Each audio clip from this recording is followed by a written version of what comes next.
Welcome to the Real News Network. I'm Jessel Noor in Baltimore. The United States is at least reportedly preparing to curb some military aid to Egypt. It will maintain aid for counterterrorism operations in the Sinai and other critical military aid. This news comes as Egypt is again consumed with violence, with dozens being killed in clashes between security forces and supporters of ousted President Mohamed Morsi, Egypt's first democratically elected president, who was announced to go on trial November 4th for charges of inciting the killing of opponents while in office. Now joining us to discuss this is Mohamed Elmeshad. He's an independent journalist from Cairo, currently based in London, and he contributed to the Egypt Independent. Thank you so much for joining us, Mohamed. Thanks, Jessel. So, Mohamed, what's your response to this latest news? This isn't the first time that the U.S. has at least announced, or it's been rumored or reported, that the U.S. is cutting back some military aid to the Egyptian military, but it would seem like this may be the greatest cutback we've seen so far in recent months, at least. And my response is a simple: we'll wait and see. I mean, the United States has threatened. There's been talks, but whenever the U.S.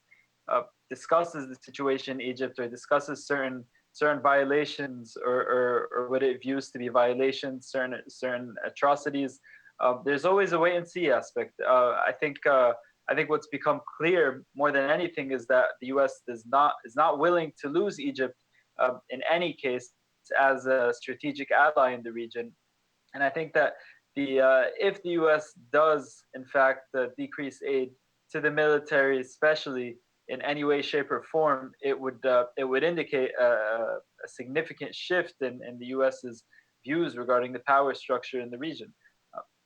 Having said that, I mean, as early as a year ago, McCain was talking about the importance of military aid to Egypt, even when the military were, in theory, far from the seats of power. So it doesn't seem like this would be like what happened over the past few months. Is any different from, for example, having Egypt be the second largest recipient of aid during the Mubarak years, when atrocities were happening where human rights violations were happening on a daily basis. And what could the implications be for the Egyptian-Saudi Arabian relationship?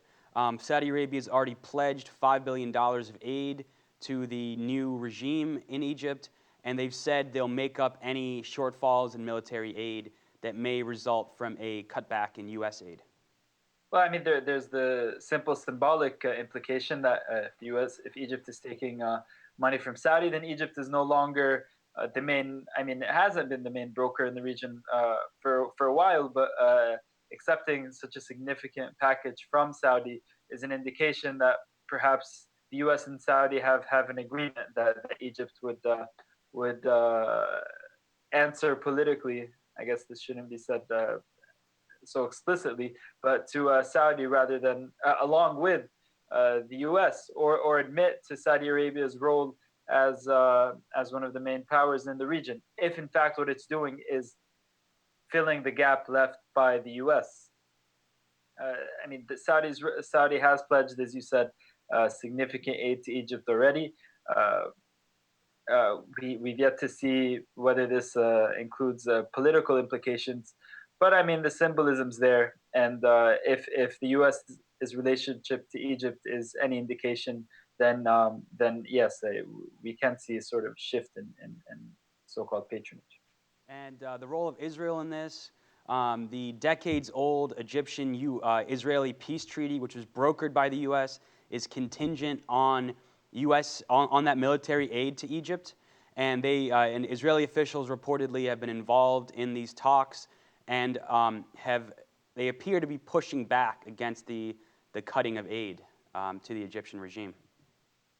Well, Israel needs the Egyptian army now more than ever. Sinai is exploding, quite literally.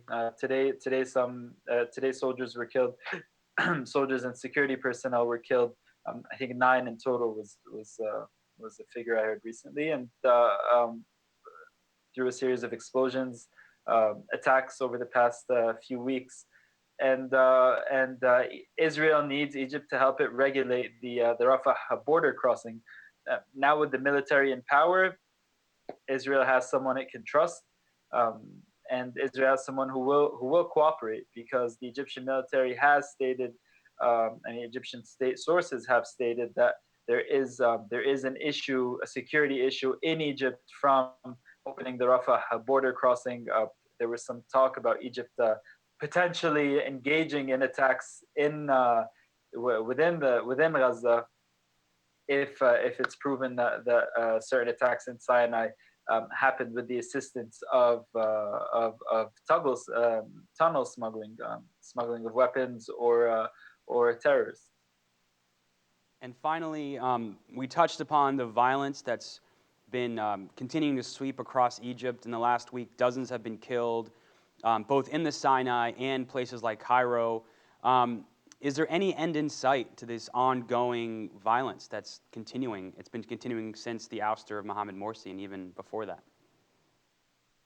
Sure. Well, I think this week kind of highlights a very important element of the military rule in total.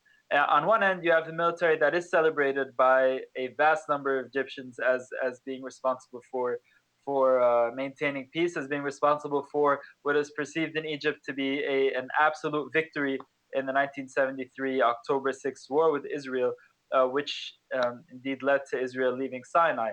On the other hand, fast forward, what would it be, 35 years, 38 years to 2011, October 2011, you have a massacre in Maspero, which is the big state government building, when a group of Coptic Christians went out to protest the burning of a church.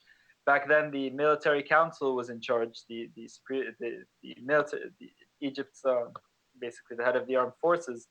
They were in charge, and what started out as a peaceful protest in front of a government building ended up being the worst massacre to have happened to Coptic Christians, basically in recent history. Over 30 Coptic Christians were killed, almost all of them reportedly by military. There are videos of military armored vehicles literally stampeding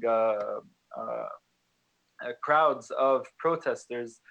I was there. I went to the morgue. It was horrible, and it's definitely a black mark in the history of the military. So these clashes over the past few days involves, first off, the Muslim Brotherhood, who use October 6th as a way to protest, to say this isn't the military that we believe to have been our victorious saviors. Meanwhile, 3 days later, you have a lot of activists reminding everyone that just a few years ago there was something significant that happened that reminded us that maybe this isn't these aren't the best rulers to have. Meanwhile, you have Morsi's former President Morsi's trial scheduled to start, I think, November 3rd. He's on trial for inciting to kill protesters while in office, and the Muslim Brotherhood have not forgotten that they have many who died over the past few months. Definitely, their presence on the streets is a testament to that. On the other hand, you have many anti-Muslim Brotherhood civilians and security for sure alike who make sure to show them every day that their presence isn't welcome after the. I think everyone would agree that it was a less than exemplary tenure of Mohamed Morsi. So, Morsi's trial will be a sight to see. All the indications from the Brotherhood leaders, all of the leaks coming from them in prison, show that this is far from over. Mohamed Elmeshad, thank you so much for joining us. Thank you, Justin. Thank you for joining us on the Real News Network.